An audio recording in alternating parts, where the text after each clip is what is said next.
Welcome to Dr. Lotte Science with Soul. I'm Dr. Lotte and the host of this podcast. Today, I am so honored to have Michael Mayo back on the podcast. Michael Mayo is an internationally respected medium, astrologer, and spiritual teacher. He brings a practical, grounded, and evidential style to his spiritual work. With his passion for teaching and helping others discover their own unique spiritual connection, he has taught and worked globally. Throughout his 16 plus years of working with the spirit world, he has demonstrated his ability to connect with departed loved ones in both public demonstrations and private sittings. By bringing messages of love and hope from the spirit world, his mission is to show that we, like love, are eternal. And he is the author of a very recently published book called Spirit Speaks. So welcome, Michael. It's such an honor to have you back. Thank you, Dr. Lotte. It's so great to be here with you. I've always enjoyed your energy and your topics. So it's exciting to get to be a part of it. I'm so excited about your book. And I was privileged to have a little bit of a sneak preview of the book as we're recording this interview, it's actually not published yet. And my first question is, I thought it was really good, by the way. Everybody should read his book who is interested in the spirit world or mediumship. I wish that this book was available when I started my own journey. So what led you to write the book Spirit Speaks? Yeah, so what led me to write the book was basically, I've always wanted to, put down in words and writing, about what I have learned over my 16 plus years. And about a year ago, a publisher came to me and was like, "Hey, we really like what you do. Are you interested in writing a book?" And I was really surprised. And I was like, "Oh, okay, I guess so." And what ended up happening, because I always thought it was going to be like, I'm going to have to like write something and then go out and hunt someone down and do that whole rigmarole. And this was not that. And so for me, I was like, okay, well, I have to write it. And then they were basically said, hey, if you want your book to come out by next year, you're going to have it by this date. And that was like a month away. So I was like, okay, sat down, basically wrote the book in 3 weeks, which is pretty insane if you ask me. And but just I think that's a testament to how much it needed to kind of come out of me. And it's because my passion is for teaching quality mediumistic work. So it's really about taking away the airy-fairy, the fluffy, all of the extra stuff, and just get down to what works, what's consistent, and what's evidential. And for me, with Spirit Speaks, it's kind of the culmination of what I would want someone to know on their journey, to give them a real foundational understanding of mediumship and how they themselves can make a link to the spirit world. And so that's really the reason that I wrote it, is I wanted to be able to hand someone something and be like, okay, here's where you start.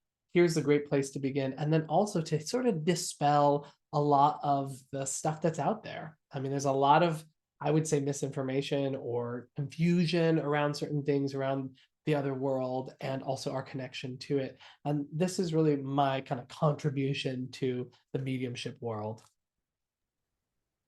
I just love how it's just so straightforward, your book. It's great. And all the different myths you talk about, there's all these different myths. One of the things you talk about is the medium myth, what is a medium? And there are culture-based myths, there are religious-based myths, there are media-based myths. Yeah. So can you just talk a little bit about the different myths that we have about mediums? Absolutely. So, one of the things that is very, very common is that people tend to have a lot of fear around mediums and mediumship. For a lot of people, hearing that people still go on or that they can interact with us in some way is a little spooky for a lot of people. And that I have found comes from those three core places. So whether that is the media, so movies and things like that, whether that's just cultural, superstitions or just cultural beliefs around how the spirit world works, and then religion, which I'm sure we can all accept it would be a part of it, where, this is the devil or demons or, all these sorts of things. And this is where we get a lot of our fears and concerns around it. So even if you're not particularly religious, it still comes to you through these other outlets, and really trying to kind of set the record straight around what it is and what it is not. So, for me, I know that the spirit world is love. I know that the spirit world meets us in that place of love, that place of peace. And actually, by working with the spirit world, we're actually experiencing more compassion, more awareness, more understanding for others. And so for me, I've never experienced anything negative, scary, or bad in all my years of working with the spirit world. So that really is a more directed section of like, okay, here's where we get these myths and why they're here. And here's why that's not true. So when you talk about the different spirits and how you have there, it's all about the love and the spirit world. People think that, there are negative spirits or spirits that haunt you or haunt the house. What do you have to say about that? Yeah, so I love those questions because a lot of people come to me and they come to me with fear, and they're like, hey, you know what, when I was 16, me and some friends, we were getting together and we were playing a Ouija board, and all of these spooky things started happening, and et cetera, et cetera. And for me, it's really important to kind of help people revisit some of those sort of scary moments, and help to redefine them or view them and offer an alternative perspective. That's really all I try to do. Because if people want to have, the spooky, scary bump in the night sort of thing, that's optional. You can do that. But I always try to help support people to view things from a grounded, practical lens. And so when it comes to, those scary experiences, because a lot of people do have them, right? But they come from that fear of the unknown. It comes from something is happening and I can't explain it, right? And then that makes you feel fear. I always give this example when it comes to spiritual work or connecting to the spirit world. If you have a fear-based belief system, you're going to experience scary things, because everything that we experience from the spirit world passes through our lens, passes through kind of our belief system. And if we have a belief system where demons are out to get me all the time and I have to put that white light around me and protect me and do all these things, if I experience something that was otherwise a neutral stimulus coming to me, I'm going to perceive it through that way. So the example I always give is, let's say I am a neutral medium, right? I don't have any fear-based beliefs, and I'm doing a reading, and the person that's coming through makes me feel like a tightness, rather firm tightness at my throat. And as the non-fear-based medium, I go, oh, okay, this person had trouble breathing at the end of their life, and this is what their causing of their passing. I say that, the sensation leaves, and we move into a deeper part of the communication. The end, right? Now, if I have a fear-based belief and I start to feel that tightness around my throat, I'm always on guard that there's demons coming to get me. Now I think I'm being choked. My heart starts pounding, my hands start sweating. I think I'm under psychic attack, right? Because I'm having this whole experience. So the way that we view the spirit world is going to influence our experience of it, not consciously all the time. And so the more that we can have clear understanding about how it works, and I think the more knowledge that we have, the better. I think it reduces a lot of these fears and anxieties and a lot of these scary experiences. So when people talk about, the house is haunted, so it makes me think of my cousin, and she lives in Sweden because I was born and raised in Sweden, and we're about the same age. So she has kids that were, teenagers and early 20s. Well, her youngest son, they were at their summer home, and she was sitting down by the water, and she said, I was really, thinking of dad. He passed away, 10, 15 years ago. I was thinking of dad, and I kept saying, is that you, dad? Is that you, dad? And then her son yelled from the house, who he was maybe 12 or 14, Mom, come, everything is falling off the walls by itself. And she was like, Dad. So, what have you seen? Have you seen anything like that, that they can actually they sometimes people say they feel like somebody touched them or things were Yeah. falling down. Yeah. Yeah. I love that example because in that example, one person was freaking out, right? And the other person was like, "Oh, dad," right? And so that to me is a perfect illustration of the optional quality of these experiences, right? Like I have had objects slide off my table. I have seen spirit lights in the room. I've seen ectoplasm coming out of someone. I've had tables float up walls and things like that. So I've seen really amazing spiritual phenomena. It's never scared me. It's never made me unnerved in any way. But people who don't have an understanding of that, that is terrifying. Right? That is like a terrifying experience to see like something moving on its own because you don't know anything about it. You don't have an understanding of who it is, what do they want, can they do more, can they harm me? The reality is the spirit world can interact with us in physical ways. They can interact with the space, but they're never going to do it to try to scare you. They're never going to do it to try to harm you. And it's us that misinterpret the experience through a fearful lens because we don't understand it.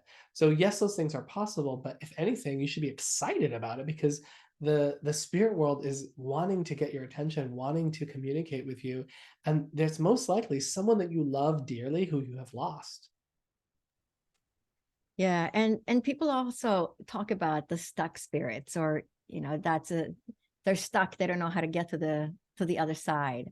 Do you have any thoughts Yeah, on that? absolutely. So, I think personally that the spirit world is very capable of handling their own sort of transitions, right?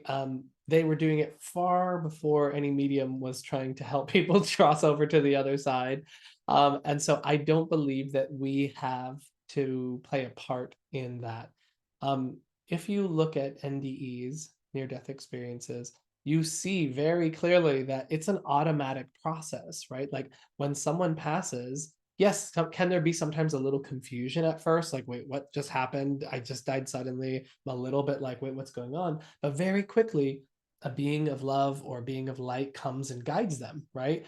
Or they start feeling pulled and drawn through to that white light, right? These are things that they're not wandering around lost. They're being led through a process that seems to be part of the soul moving on. And so I think it's really important for us to recognize that there are forces that are a lot bigger than me deciding this person is stuck or something. And those things move people on their journey. So for me personally, I don't believe in stuck spirits. Hauntings and things like that, I believe that that is sometimes residual energy. So just like you spill something, red wine on the carpet, there's a stain, right? Similarly, when we have a traumatic experience or a very dramatic experience, our energy imprints upon the atmosphere around that space. And for sensitive people, it's almost like tripwiring a hologram or something like that. So you're not actually dealing with consciousness, but rather a presence, or not a presence, but rather a memory, even if you want to call it that, of some sort of thing happening. So when you work as a medium, we're going to talk about the clairs, right? Sure. And how people typically know what clairvoyant is, but not necessarily the other clairs. Yeah. When you work as a medium, do you typically see things, hear things, feel things, or how does it work for you? Yeah, in my book, there's a whole section that is on the genuine experience of a genuine medium, right? Like, so what are the things that we experience? And I felt it was important to talk about these things because it helps people to differentiate between what's real and what's not. Oftentimes when people go to a medium, they might do a little dramatics, eyes rolling back, heads moving, you know what I mean? Like doing kind of dramatic things. So it was really important for me to touch on what is the experience of being a medium and to really dispel any fear around that. And one of the things we talk about are the clairs in the book. So your clairs are the way in which we perceive the spirit world. So clair, French for clear, it means clear seeing, like clairvoyance, right? Clairvoyance is clear seeing, but we also have other ways of perceiving the spirit world. We have claircognizance, which is a knowing, just kind of comes to us. We have a clairaudience, which is hearing the spirit world. And then we have a clairsentience, which is the feeling of the spirit world. So whether that's an emotional or physical sensation, we're feeling their presence. For me personally, when I work with the spirit world, I believe that mediumship really is the art of feeling. And because of that, clairsentience tends to be the kind of foundational aspect of it, where no matter what other clair is going on, I have a sense of feeling that's going to be there. So feeling the presence of the spirit or feeling the emotions of the spirit. And it's such an important thing to establish first, because it's kind of hard to make up a feeling, but it's pretty easy to make up a picture in your mind. And so this is why, like when I train my students, I train them first, really get that solid clairsentience. And then we can add in the pictures, and then we can add in the sounds and all that stuff. So for me, I would say it's no matter what other clair is going on, I'm always feeling. But then at times I'll get pictures, or I'll get sounds, or I'll get just a sense of knowing. And so you end up kind of becoming a multi-medium, if you will, like you're having multiple senses happening at once, just like we do in our normal life. And that's ultimately what we want. We want our connection to the spirit world to be multisensory. No, that's fascinating to hear you talk about that. It's so similar for me when I work. I feel the spirit. I feel what their emotions are. I often feel if in my body, if they have a disease, I know, because being a physician, I know what organ it is, right? And then I'll see certain things, but the different information comes in depending on what information it is. It's almost like they know, oh, I'm going to give her this information, so I'm going to give it in a picture. I need to give this one. She needs to feel this one, or she needs to hear this one. It's fascinating how it comes in. Different types of information comes differently. Is it like that for you too? It's like certain. 100%. Right. The spirit world's always working to best communicate to us. So as the medium, or for anyone who's developing their mediumship, the spirit world tries their best to communicate in such a way, or use references in a ways that we're going to receive it the best. And so it's our job to just kind of stay neutral, because it's so fascinating. I just did a class with a student just a second ago, or a few hours ago, and she had this experience where she was making this great link, she was getting a lot of information, it was going well, and then she just started feeling really loose, and just kind of, she's like, everything's starting to feel really loosey goosey. And the sitter goes, oh my gosh, that was the nickname of his daughter, Loosey Goosey. And what was so amazing about that was that, like, she started feeling really weird. She just started having this weird experience. And it's like the spirit's intelligence to like get you to say that exact phrase was so fascinating. And so it kind of speaks to what you're describing, which is the spirit world's going to kind of come to us in different ways to get us to say whatever it is we need to say so our sitter can understand.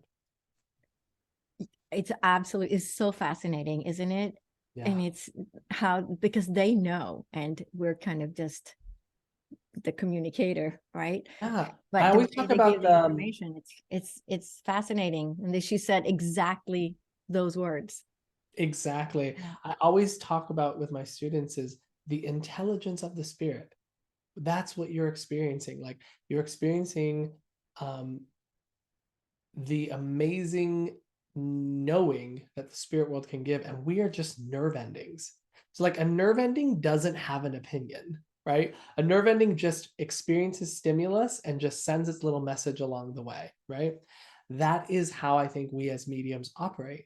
We're just little nerve endings, and we're just nice and sensitive, and then something comes into that and we go, oh, here's something. We just start to report on what is changing in our experience.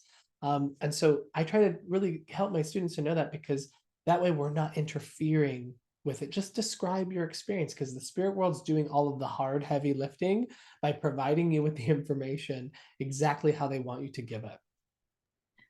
Yeah, that's so true. I love it. And when you work with spirit, so when I work with the spirit world, they always come to it's almost like a GPS coordinate.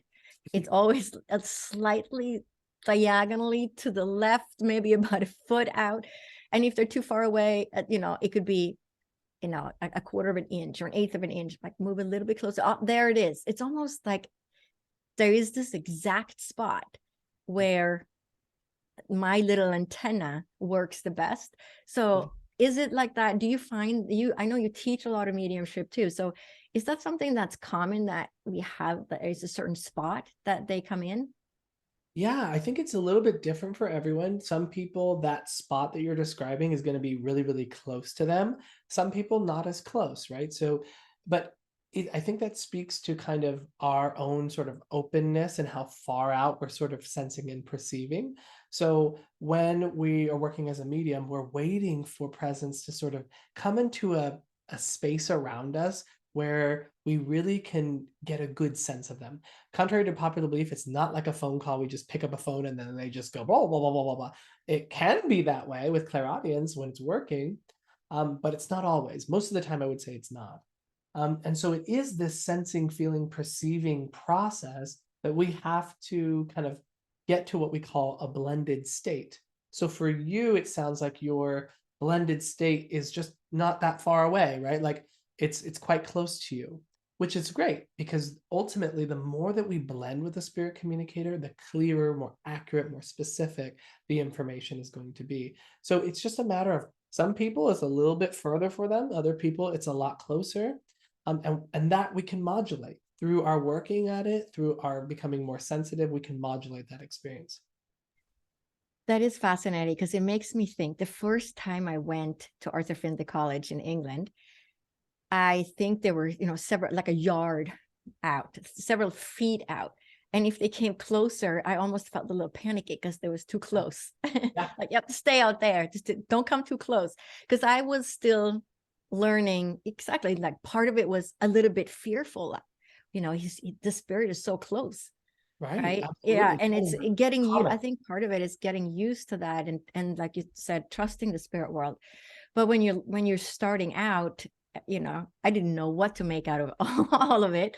I didn't know what I even believed when I went there the first time. Is this even possible? Can you bring in a spirit for somebody else? It's one thing if the spirit world drops in on me, my uncle, my grandma. I know those people, right? Yeah.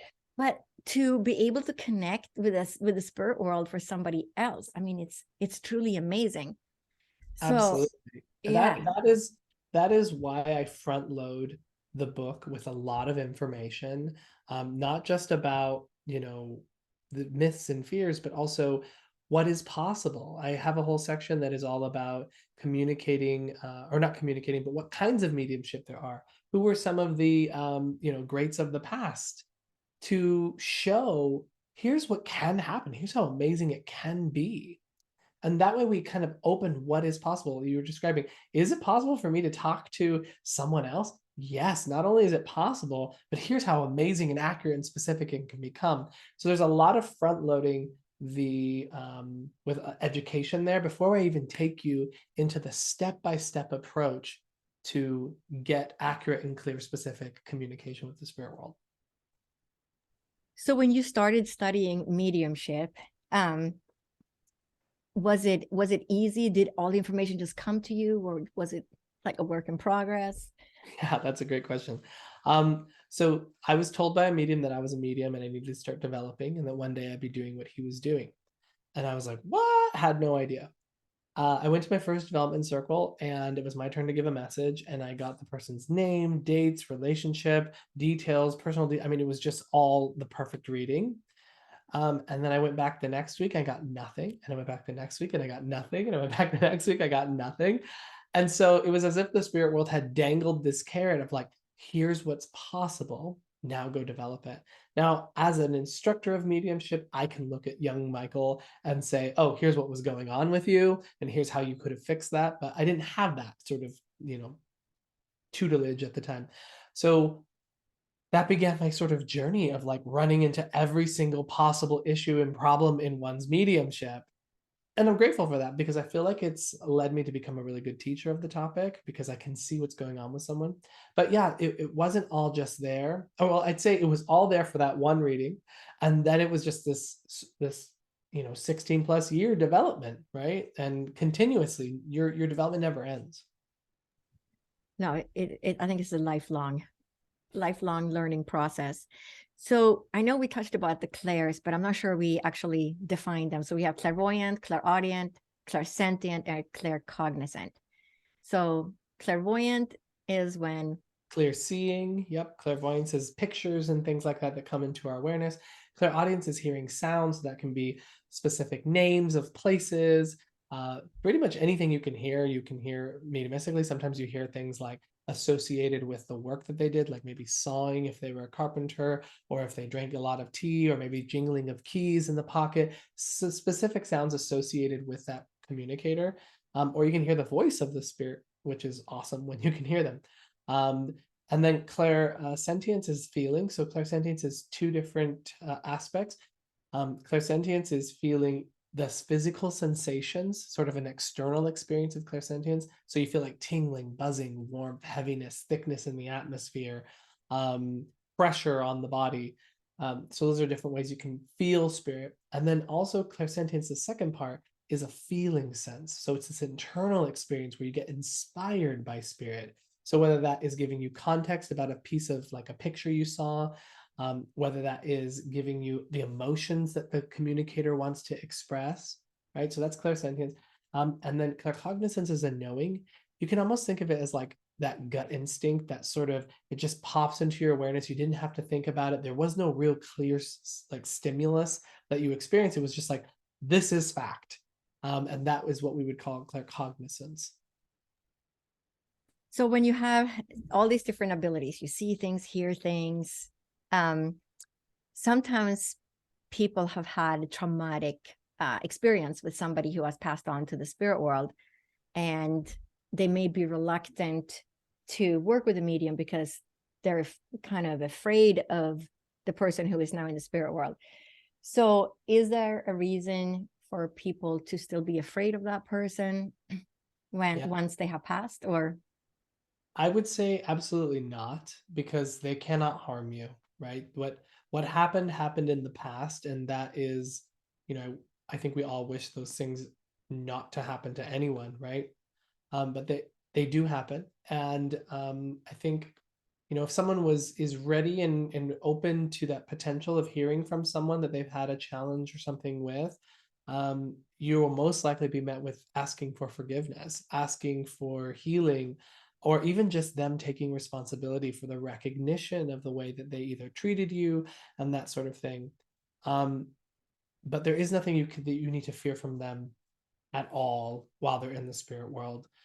Because as we know, again, with near-death experiences, people are met with a life review where they re-experience the entirety of their life, experiencing both their personal ways that they acted in their emotions, but also how they impacted people. So those people who have maybe harmed you have a very keen awareness now on the other side of the way that that negatively impacted you, and they can take responsibility for that.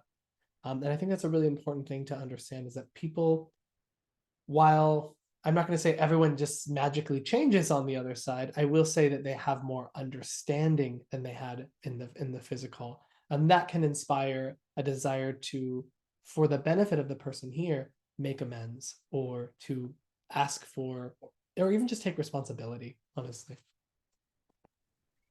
and sometimes people wonder what happens to people in the spirit world that committed suicide, for example, or they somehow ended up on the other side. So people often ask, my brother committed suicide, is he in heaven or is he somewhere else now? Yeah. What is your experience?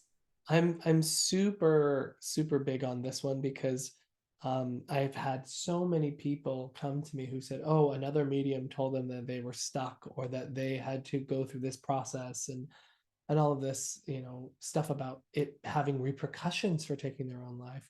And the reality is that's not the case. Like, I have brought through plenty of people who died by suicide, and none of them have ever reported being stuck or in a dark, heavy place or anything like that. And I think what we have to recognize is that those people already were in a dark and heavy place. They already were in a space of pain and suffering. And that is what led them to want to do this, right? To cross over to escape this. And I'm grateful to say, like, those people did get to be met with love, just like we all will. Those people are met with support from those in the higher realms of life, right?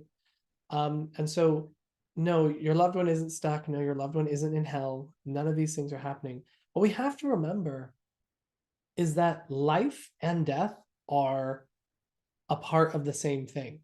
They're just passageways, right? We don't punish people for leaving the house and going to work, right? No, they're just passageways. And so when we decide to leave this life, it's not, how do you say this? I'm gonna give you this. It's not punishable, right? Like, just because you died by any means doesn't mean that you're going to now be punished for that. And I think something really interesting, and this also comes from near-death experiences. Sorry, I've been reading and doing a lot with that. But what I find fascinating is that in a lot of near-death experiences, what you hear is people are there with this divine being, and the divine being says, no, it's not your time. You have to go back, or you have a choice. Do you want to go back or do you want to stay?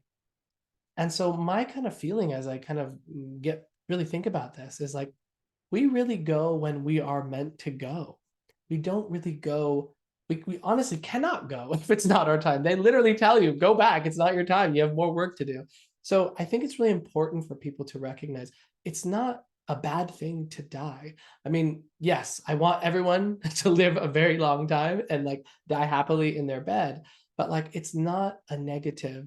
It's a part of life. And I think we really need to stop sort of sanitizing death and realizing it is actually a beautiful birth into the spirit world.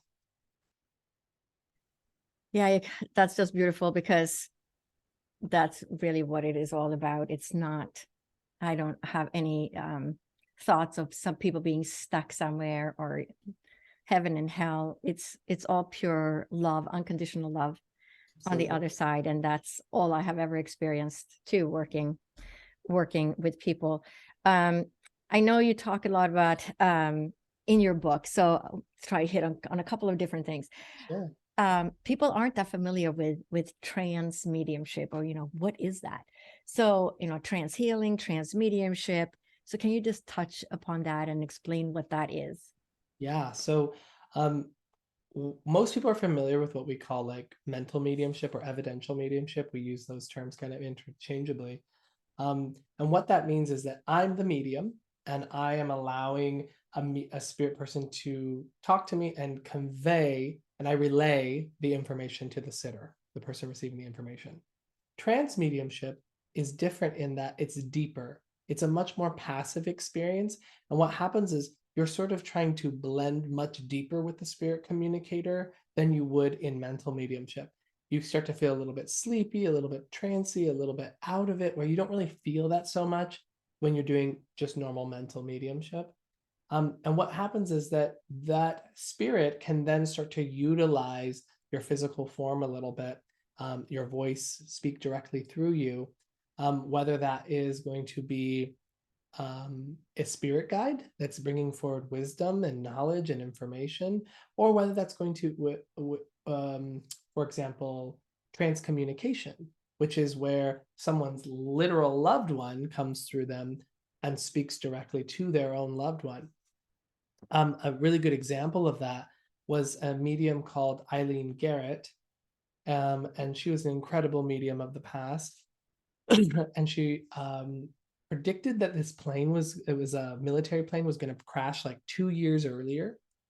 And she went and she contacted the right authorities and said, hey, you have to be careful, this plane's going to crash. 2 years earlier, they ignored it, obviously. And that plane ended up crashing. Well, what's fascinating is that the people, because they remembered, hey, this lady predicted this and she's a medium, people from the military went and sat with her.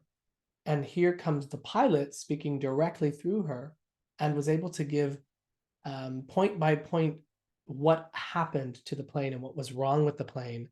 And then 3 months later, when they pieced everything together with the plane, they found out that was exactly correct. And so the idea is that trance mediumship should in some way be more accurate and specific because there's more of the spirit communicator coming through than the mind of the medium. So it's a deeper surrender that the medium has to do to be able to bring that through. Now, it's not something you see a lot today as far as transcommunication, but you do see things of like trance philosophy and things like that that come through. You also talk about, like a good medium and maybe not so good mediums, to put it bluntly. If people don't know what a mediumship reading should look like, how do they know if they're getting a good reading from a good medium, or whether the person is just making things up? Yeah, absolutely. So this is why I try to educate as much as I can to help people not run into that problem. So when you do go see a good medium, they shouldn't be asking you a whole bunch of questions. So a good medium gives information. They don't ask questions of you, right? So you should really only have to say yes, no, I don't know, or I need more information in general. You can still have people ask occasional questions and it's not that big of a deal. But if everything is, who's John? Did they have to go, do this thing? Or, tell me about this. Like, that's you giving the information, not the medium giving the information. So that's a big red flag. But another thing is I would always recommend people checking in with other people who have gone to see mediums, like get a recommendation, because the information that comes through should be very specific and accurate. It should sound like the person that you're, talking to, that they're claiming they're speaking with, and they should be giving you enough of information in the reading. So in my book, I talk about what constitutes evidence of your loved one. And I split them up into two different ideas. One is list evidence. So this is the things that are something you could read off a list. He was 5'2". He worked as a farmer. He was married for 16 years. His birthday was in March, maybe the 3rd, right? Facts about someone.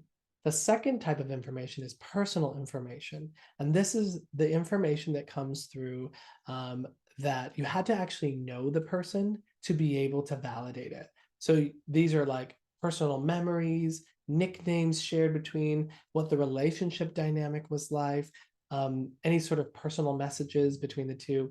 That's personal information. So a reading should have both of these things to help you to trust that, yes, this is actually my loved one, and then any message that they want to share with you. So if you're not getting that and it's kind of lives in vague land, then I would say that may not be the right medium for you. Now, that's not to say that they're a bad medium, because mediums have bad days. We're not robots. You can't stick a quarter in me and just go, here's your mother. Like, it just doesn't work like that. So, sometimes it's just an off day. But other times it just might be that the medium needs more development. That's such good advice, because people don't really know what to expect if they've never had a reading. But for all the listeners that would like to learn more about mediumship, how can they work with you or study with you? Yeah, so if you are interested in developing your own mediumship, or we also teach at Oakbridge Institute the personal mediumship. So let's say that you're not interested in becoming a medium, but you want to connect with your own loved ones. We do occasionally do workshops that are about that. But either way, if people want to work with me, they can visit oakbridgeinstitute.org. And that is my online school. So everything is online. You can do it from the comfort of your own home. And that is where we do weekly circles, we do events, and we do courses that take you from the beginning of development all the way through to a more professional level. Those are longer courses, more commitment, but we also have, if you want to just dip your toes in, those weekly classes that are easier to maintain. So yeah, there's so many different ways that we can connect, and I'd love to work with all of you. And to book a reading with you, you go to Medium Michael Mayo. Is that your website? Yeah, mediummichaelmayo.com. And then if you want to get the book, Spirit Speaks, you can just go to Amazon and type in Michael Mayo and Spirit Speaks, and it will come up. And yeah, that's pretty much where you can get all that. And I will is there a link from your website to the Oakbridge Institute? Yes, so Okay. both ways. So either oakbridgeinstitute.org or mediummichaelmayo.com. Okay, great. And I will put your website in the podcast notes as well. So you can just go to the notes and then click on the link to find Michael and work with him and or study with him. And please to check out his book. It's amazing. I wish I had that book when I started my journey. And I think it's beneficial not just for people who are thinking of becoming a medium or want to learn more, but also for people who have lost loved ones and just want to understand the spirit world and how it all works. Absolutely. So thank you so much for taking the time to be a guest today. Thank you, Dr. Lotte. It was my pleasure. Thank you.